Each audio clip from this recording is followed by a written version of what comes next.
लोकी पुछन ते की दसिए क्या बात है। ओ छला मेरा जी ढोला, छला मेरा जी ढोला, कोई रशिका पुल टपया नहीं, ओह मेरा कातल सी नी जिने कब्र ते फुल सुटिया।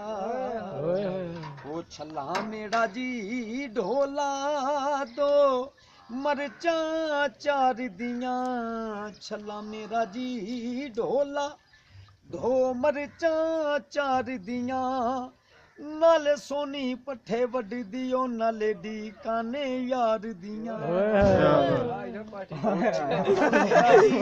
ढोला गड्डी नंगदिया फेरे ते नी, पुत साडा मंजी ते पिया नी, रू सजना दे डेरे। ओ छला मेरा जी ढोला, कोई कबूतरा ला बाजी, ओ जिन्ना पिछे असी उजड़े होए ओते बोल के नहीं राजी।